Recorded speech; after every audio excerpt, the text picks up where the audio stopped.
Hi guys, this is Sarika Tulsian and I would like to welcome all of you in today's session. Last 5 days are remaining for MBA CET. So what should be the tips, tricks, strategy क्या होनी चाहिए, technique क्या होना चाहिए, क्या पढ़ना है, क्या नहीं पढ़ना है. There are a lot of questions and queries which have been asked to us. So I thought of making this video to help you out to understand कि ये आखिरी के 5 दिन का best utilization क्या होना चाहिए, क्या स्ट्रैटेजी होनी चाहिए, what should be the trick, what should you do to crack MBA CET. So let's start right away. Now, first of all, let's discuss the strategies.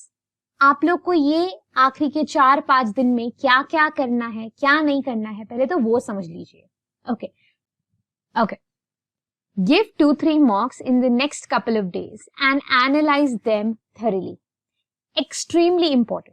आखिरी के 3-4 दिन हैं, 5 दिन हैं, तो ये दिनों में कम से कम आप प्लीज 2 मॉक्स दे दीजिए. ठीक है. After you give those 2 mocks, analysis of those mocks is extremely important.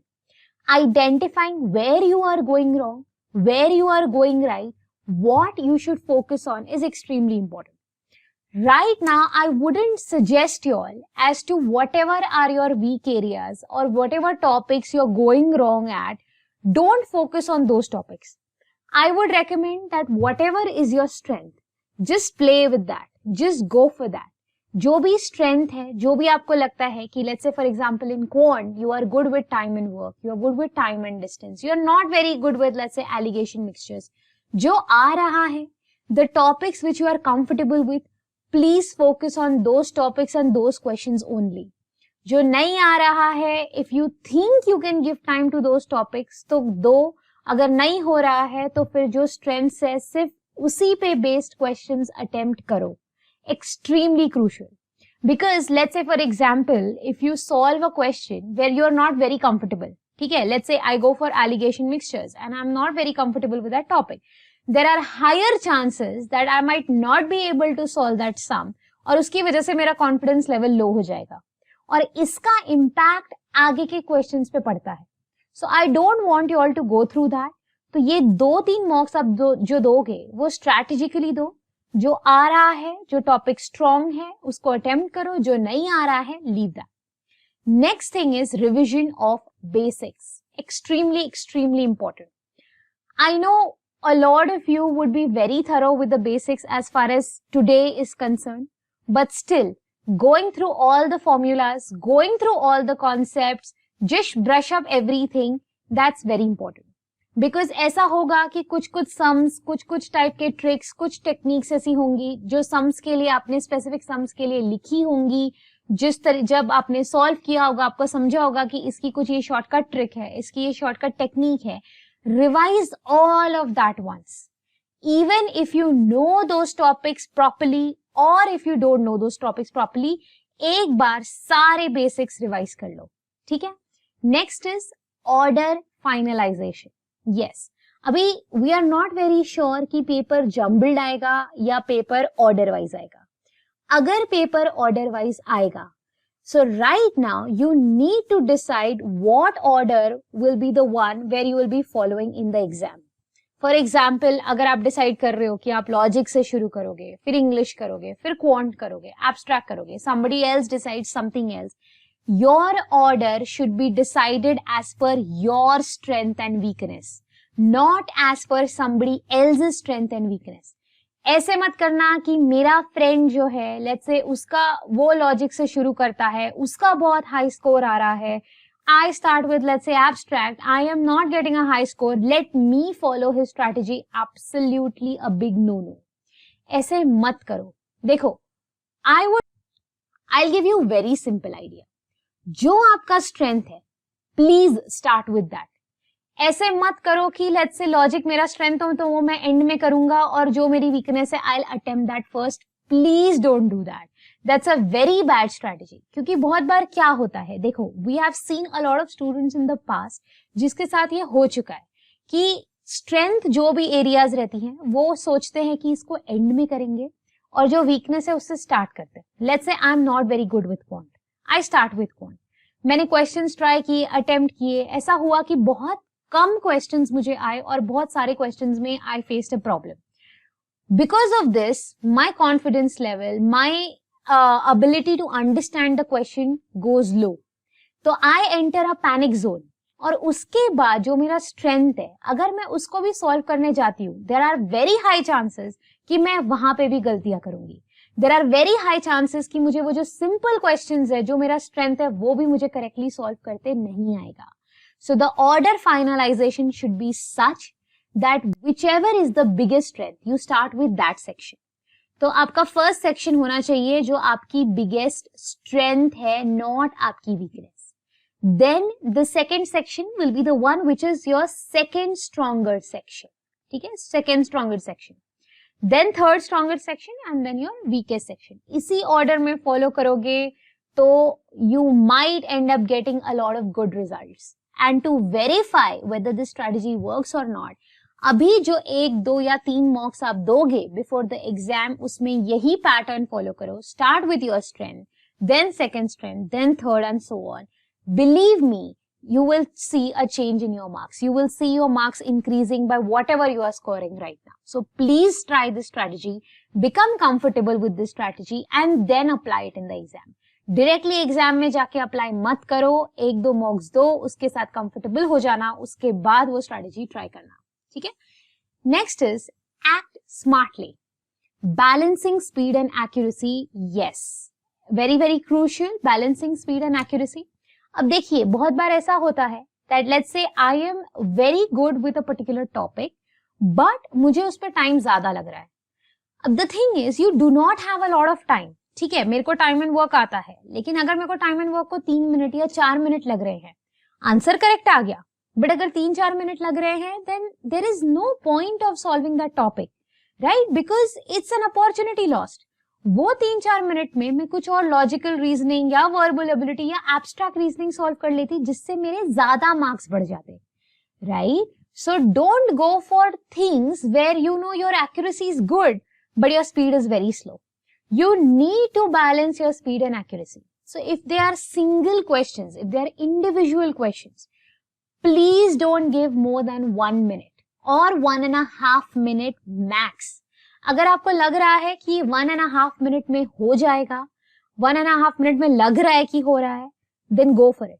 अगर नहीं लग रहा है कि 1.5 मिनट के अंदर अंदर नहीं हो रहा है, leave that and move on to the next question. Suppose आपने 1.5 मिनट दे दिया और आपको इफ यू गेट स्टक, आपको लग रहा है कि आई एम नॉट गोइंग एनीवेयर, मेरा आंसर नहीं आ रहा है, don't think of investing more time कि चलो 1.5 मिनट दे दिया, 1 मिनट और दे देते हैं, 2 मिनट और दे देते हैं, 3 मिनट और दे देते हैं. ये प्रोसीजर में क्या होगा, 4-5 मिनट वेस्ट हो जाएंगे एंड वो पैनिक जोन में आ जाओगे अगर उसका राइट आंसर नहीं आया तो it's a wastage of time.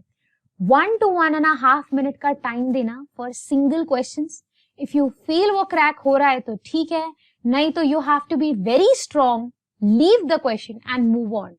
Don't get attached to the question. That is my word. Don't be attached to any question. ठीक है? Next is identify your strengths and weaknesses. Yes. देखो, पहले तो section wise strength आप identify करोगे, जिससे हमारा order finalization होगा. Second चीज है strength and weakness in every section. अभी ऐसा नहीं होता है कि let's say that if you are weak in quant, you are weak in everything. ऐसा नहीं होता है. You might be good with certain topics. Let's say you're good with percentage, you're good with profit and loss, or you're good with time and distance. Let's say you're not very good with mensuration, or you're not very good with time and work, or something like that. तो identify करो कि strength क्या है. अगर quant में तो ये topics के sum solve करने हैं. अगर मुझे permutation combination नहीं आता है, अगर मुझे geometry नहीं आता है, obviously I'm going to leave that. वो मुझे नहीं आ रहा है, I am not going to waste my time there. लेकिन अगर परसेंटेज का सम आया या टाइम एंड डिस्टेंस का सम आया where I am comfortable, I will attempt those questions. ठीक है, तो क्वांट में भी आइडेंटिफाई करो, लॉजिक में भी आइडेंटिफाई करो कि ब्लड रिलेशंस इजी लगता है, कोडिंग डिकोडिंग इजी लगता है, number series let's say for example difficult लगता है. Identify your strengths and weaknesses, solve all the questions which are your strengths. Weaknesses पे ज्यादा एम्फेसाइज मत करना अभी, ठीक है.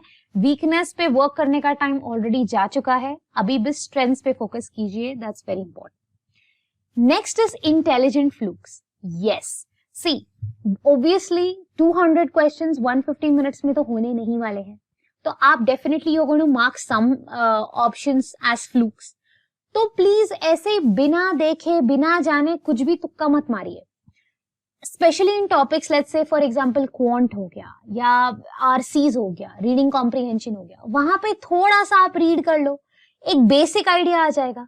तो थोड़ा सा इंटेलिजेंट फ्लूक मारो कि हाँ ये आंसर हो सकता है। क्वांट में भी suppose you are not able to jump to an answer, but looking at the numbers try to interpret something कि अगर मेरा रेडियस इतना है, हाइट इतनी है, तो वॉल्यूम अप्रोक्सीमेटली इसके आसपास हो सकता है। You might not be able to get the correct answer, but आसपास का एक एस्टिमेशन करो और उस हिसाब से ऑप्शन मार्क करो कि उसके क्लोजेस्ट कौन सा आंसर लग रहा है। I am not asking you to calculate anything और everything, but it should be an intelligent guess. ऐसा नहीं है हाँ चलो कुछ नहीं समझ में आया चलो तुक्का मार के कुछ भी रैंडम मार्क कर रहे हैं। In topics of quant and in topics even in some questions of LR, let's say कोई ब्लड रिलेशन का क्वेश्चन आया, कुछ रिलेशन थोड़ा बहुत आपका फैमिली ट्री बना, कंप्लीटली नहीं बना, तो अंदाजे से फिगर आउट करो कि ये क्या हो सकता है and give an intelligent fluke, don't give random flukes please, very very important. Intelligent fluke, random flukes कहाँ होते हैं? अभी जैसे फॉर एग्जांपल सिनोनिम्स एंटोनिम्स आ गया। For example you have never heard of any word, जो उन्होंने वर्ड दिया है वो मीनिंग नहीं पता है, उसका एंटोनिम्स नहीं पता, तो उस केस में आप कुछ कर नहीं सकते। तो उस केस में हो सकता है कि you give a random fluke, but there are a lot of questions जहां पे इंटेलिजेंट फ्लूक्स हो सकते हैं। तो थोड़ा इंटेलिजेंटली फ्लूक मारना, तुक्के में हवे में मारना मत, ठीक है। Very very important thing is please don't panic in the exam. देखो क्या होता है, I have seen students who tell me कि मैम हमारा ये सेट में ज्यादा टाइम लग गया या ये 2-3 क्वेश्चंस में इतना टाइम लग गया दैट वी स्टार्टेड पैनिकिंग और उसका इम्पैक्ट आगे के क्वेश्चंस में पड़ गया, तो हम आगे के क्वेश्चंस भी करेक्टली सॉल्व नहीं कर पाए, वो भी रॉन्ग हो गया। You have to be very strong headed कि ठीक है चलो ये मेरा सेट, जनरली ये lack of confidence set based questions में ज्यादा होता है। For example you tried a puzzle, वो पजल रॉन्ग हो गया, ठीक है, आपको रियलाइज हुआ कि 4 मिनट 5 मिनट या लेट्स से 6 मिनट हो गए हैं। अरेंजमेंट आप you try to answer the questions, समझ में आया कि मैच नहीं हो रहा है, मतलब रॉन्ग अरेंजमेंट कुछ किया है। बी स्ट्रॉन्ग हेडेड, हाँ ठीक है रॉन्ग हो गया, if you want to give it some time to correct it, give it some time. अगर लग रहा है नहीं इट्स हाई टाइम, ये मेरे से नहीं हो रहा है, leave it and move on. Now don't think about these 4-5 minutes या 6 minutes की oh God I wasted these 4-5 minutes और अभी मेरे पास टाइम कम पड़ गया है, आगे के क्वेश्चंस में कैसे करूंगा। Don't think about it, leave it, ठीक है हो गया, अभी आगे के questions I have to solve correctly। Panic नहीं करना है। देखो the difference between a smart student or a topper and the difference between an average student is just that कि एक एवरेज स्टूडेंट है जो हार्ड वर्किंग है लेकिन उसने पैनिक कर लिया, ये जो 4-5 क्वेश्चंस है उसका इम्पैक्ट उसने आगे कैरी फॉरवर्ड कर दिया। Whereas a topper or maybe a smart student would be like fair enough कि ये wrong हो गया, but now I have to get the right answers. I cannot let this affect me because it's a test which also tests your patience and calmness. If you handle it with patience, if you are calm in the exam, you can take the right decisions. और क्या होगा अगर आप panic कर गए, you start taking wrong decisions कि जल्दबाजी में क्या होता है, हम गलत क्वेश्चंस अटेम्प्ट करने की कोशिश करते हैं, फिर वो भी नहीं आ रहा है, फिर रॉन्ग आंसर्स मार्क करके आते हैं और हमारा स्कोर डाउन हो जाता है। ठीक है, डोंट पैनिक, बी पेशेंट, नहीं हो रहा है मूव ऑन करो, आगे बढ़ो। ठीक है, don't get stuck, don't be attached, very very important. ठीक है, now let's understand the 4 sections. अगर सेक्शन वाइज पेपर आया, how are you going to deal with the questions, how much time should be given, how many questions should be attempted? Let's discuss this in details. Let's start with quantitative ability. अब quantitative ability में किस type के questions आते हैं generally? देखो, quantitative ability में pure arithmetic के questions आते हैं, अराउंड 15 क्वेश्चंस आते हैं। ठीक है, then let's say quantitative ability में तुम्हारा data sufficiency, quantitative comparison, number series, उसके क्वेश्चंस आते हैं, that accounts for around 15 questions again. ठीक है, बाकी का डेटा इंटरप्रिटेशन के क्वेश्चंस आते हैं which is around 20 questions, considering अगर नॉर्मल पेपर आया तो, वेयर क्वांट हैज 50 क्वेश्चंस। ठीक है, तो इसमें आप क्या करोगे, देखो my point is I want you all to score around 120 और 120 प्लस। तो अभी हम जो स्ट्रैटेजी डिस्कस कर रहे हैं इससे आप 120 तो स्कोर कर पाओगे, खाली ब्रेकेज प्रॉपर होना चाहिए, सिस्टमैटिक होना चाहिए, और किसको कितना टाइम देना है वो आपको ध्यान में रखना है। अब मैं क्या बोल रही हूँ, अरिथमेटिक के 15 क्वेश्चंस है, ठीक है। Let's say even if you solve 7-8 questions correctly, data sufficiency quantitative comparison does not take a lot of time. उसका अगर आपने 7-8 questions out of 15 questions let's say correctly किया, 7-8 out of 15 not very difficult, 15% 50% में बोल रही हूँ, ठीक है। डेटा इंटरप्रिटेशन के 20 क्वेश्चंस है, 20 में से can you solve at least 10 to 12 questions correctly, बराबर 7-8 7-8 10 to 12, बस इतना चाहिए। डेटा इंटरप्रिटेशन के बारे में I tell you one very very important thing. जब भी कोई डीआई का सेट डिजाइन होता है, specially tables, bar graphs, line graphs, pie charts, anything except caselet, remember 5-on-5 questions are never calculation wise intensive. ऐसा हो ही नहीं सकता कि कोई भी डीआई सेट है जहां पे पांचों के पांचों क्वेश्चंस कैलकुलेशन वाइज इंटेंसिव होते हैं, लेंदी होते हैं। द आइडिया इज वो डीआई सेट ऐसे डिजाइन होता है कि उसमें 1 या 2 क्वेश्चंस कैलकुलेशन वाइज बहुत इंटेंसिव होते हैं और 2 to 3 क्वेश्चंस जो रहते हैं वो कैलकुलेशन वाइज बहुत इजी रहते हैं। सो द आइडिया इज ये जो 2-3 क्वेश्चंस है उसमें टाइम बचाओ और ये 1-2 क्वेश्चंस में यूटिलाइज करो, दैट्स द आइडिया। बट मैं क्या बोल रही हूँ कि आप पूरा डीआई सेट सॉल्व कंप्लीटली नहीं करना है, मत करो।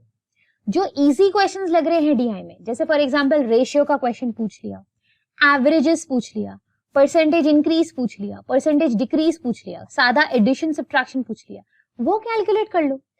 अगर आपको कोई क्वेश्चन लग रहा है, देखो पढ़ के समझ में आता है कि ये क्वेश्चन लेंदी होगा या शॉर्ट होगा, if you have done DI वो समझ में आ जाता है।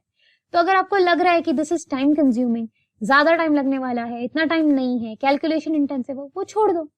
तो अगर आप 5 क्वेश्चंस में से 2 या 3 क्वेश्चंस भी करते हो, दैट इज गुड इनफ। तो you can do that for multiple sets. So what I am saying is scoring 10 to 12 out of 20 questions is not difficult.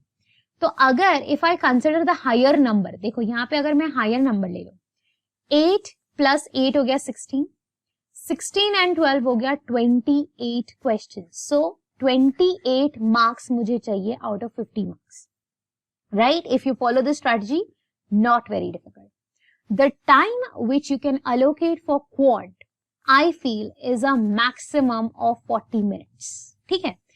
Plus minus 5 minutes हो सकता है depending upon what ever is your strength. Let's say if you think that verbal is more of your strength, आप verbal को थोड़ा ज्यादा time देके quant में थोड़ा कम टाइम दे सकते हैं, बट 35 to 40 मिनट्स के अप्रॉक्स इसको टाइम मिलना चाहिए। सो आई वुड सजेस्ट कि maximum 35 to 40 minutes, maximum 40 minutes दे सकते हो क्वांट को, and 28 questions to be attempted, ठीक है? अब लेट्स टॉक अबाउट एलआर। देखो एलआर में 3 बेसिक कैटेगरीज रहती हैं। वन इज योर पजल्स, ठीक है, one is your critical reasoning, and one is your individual questions, right? Single line questions, right? तो अभी इसमें क्या होता है, अराउंड पजल्स का how many questions do they ask? They ask you around 35 questions. Critical reasoning का around 15 questions, तो 35 और 15 हो गया 50, बचे 25 questions होते हैं जो individual questions होते हैं, ठीक है? अब मैं क्या बोल रही हूँ, puzzles में 35 questions में से can you solve around 18 to 20 questions correctly? ठीक है? 35 questions guys, that means around 7 to 8 puzzles. मैं बोल रही हूं मेरे को 18 से 20 मार्क चाहिए, मतलब 4 to 5 पजल्स, 7-8 पजल में से I am asking you to solve only 4 to 5 puzzles. That's 50% of the puzzles I am asking you to solve, right? So you can decide आपको क्या छोड़ना है और क्या सॉल्व करना है, उस हिसाब से 4-5 पिक करो जो इजी लग रहा है और उसको सॉल्व करो। क्रिटिकल रीजनिंग, ठीक है, क्रिटिकल रीजनिंग में can you get around let's say 7 to 8 questions, 50% ही बोल रही। Critical reasoning I know is tough, not very many students are comfortable, so that's why I'm saying 7 to 8 marks out of 15 questions. Individual questions 25. Individual questions, or these are called as analytical reasoning. This is the easiest one. Blood relations, coding, decoding, direction sense, letter series, ये बहुत easy questions होते हैं. तो इसमें if you could manage 18 to 20 marks out of 25 questions, that's a great deal. ठीक है, अब मैं क्या बोल रही हूँ, देखो हायर एंड का स्कोर पकड़ते हैं. यहाँ पे हो गया 20 प्लस 20, ये हो गया 40. 40 प्लस 8 हो गया 48. So 48 questions I'm asking you to get, and you can give a time of around, देखो critical reasoning and individual questions को I would recommend you to give around 30 minutes, right? ज़्यादा time consuming नहीं होता है. Puzzles को I would recommend you to give around 35 minutes max. ठीक है, max. तो around 60-65 minutes का time, 48 questions to be solved correctly.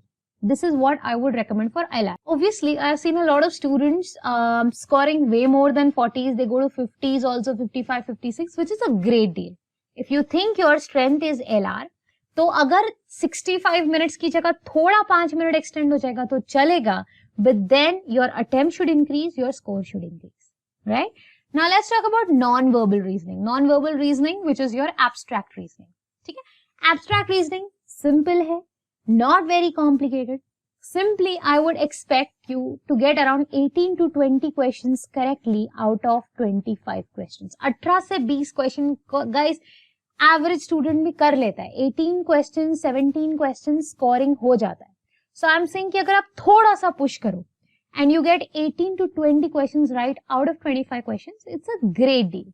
And you could give around, let's say, 15 minutes for non-verbal reasoning.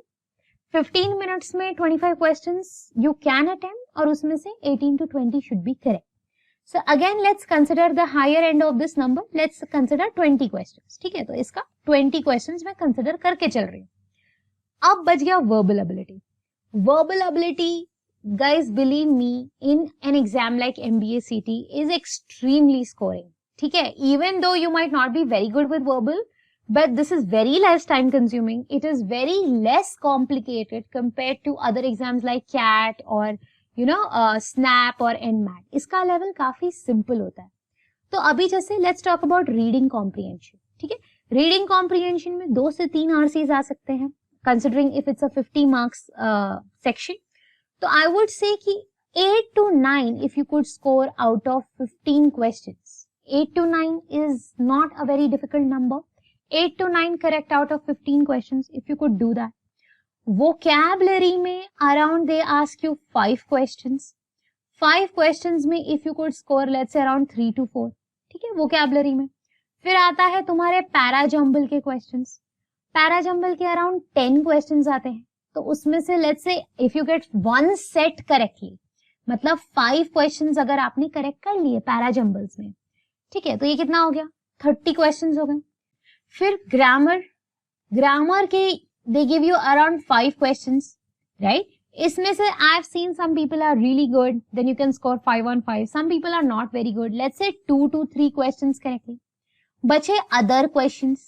अभी others में क्या क्या आता है? Fill in the blanks, match the pairs, those kind of things. तो उसके 15 questions आते हैं. उसमें से if you could get around 9 to 10 questions correctly, you can score really well in verbal reasoning.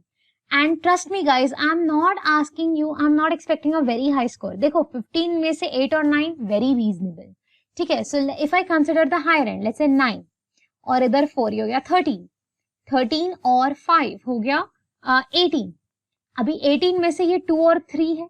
Suppose मैं 3 ले रही हूँ. 18 and 3 is 21. 21 and 10, let's say, so this becomes 31. So if I could get 31 questions correctly out of 50 questions, that's 60%. You can score really well overall. And कितना time दे सकते हो इसको? इसको आप around I think 25 minutes sufficient है. If you are very good with verbal, थोड़ा आपको और score करना है, थोड़ा ज़्यादा time देना है, तो maybe logic से या quant से minus करके आप इधर दे सकते हो. But this should be your time distribution ideally. Now, if you calculate the total marks, अभी अगर मैं total करूँ, ठीक है, अभी जैसे for example इधर 48 हो गया, इधर 28 हो गया, ठीक है, 48 and 28 will become what? 76 and 20 is 96. 96 and 31, so that's 96 plus 31, that gives you 127, guys. So this, if you follow this strategy, 127 questions could be attempted genuinely and correctly. Guys, a score of 127 marks, so 125 to 130 marks is easy. It is attainable if you follow this strategy. अगर section wise paper आया तो, अगर section wise नहीं भी आया फिर भी ये फॉर्मेट अगर आपको याद रहा तो यू कैन डिसाइड कि किसका कितना क्वेश्चंस करना है and so on. However jumble paper पे थोड़ा और डिस्कशन करेंगे, but this should be your format if it's a section wise paper. ठीक है, now moving on, what if it's a jumbled paper. ठीक है, what if it's a jumbled paper. Last time jumbled paper आया था, there are higher chances कि इस time भी jumbled paper आएगा.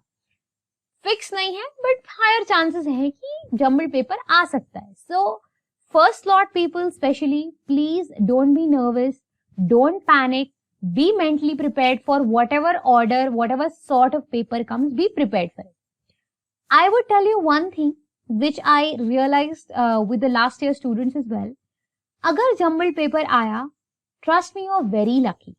You guys are extremely lucky अगर jumble paper आया, because अगर जम्बल्ड होता है generally it is observe generally कि डिफिकल्टी लेवल थोड़ा कम होता है. अगर सेक्शन वाइज रहता है थोड़ा डिफिकल्टी लेवल हाई रहता है. ठीक है, अभी अगर जम्बल्ड पेपर आया तो there are 3 things which you are supposed to do. देखो, first of all let's say you start with question number 1. Question number 1 आया स्क्रीन पे.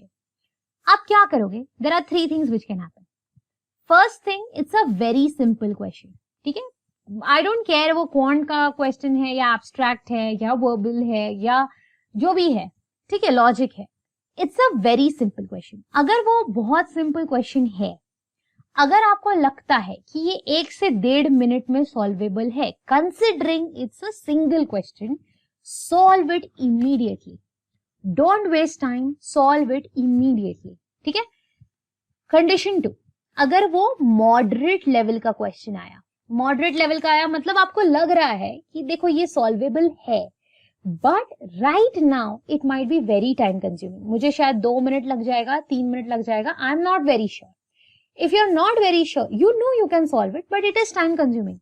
Don't solve it immediately, mark it and keep. उधर mark का option आता है, mark for preview and whatever mark, उसको mark करके रखो कि एंड में, बाद में I will come back to this question.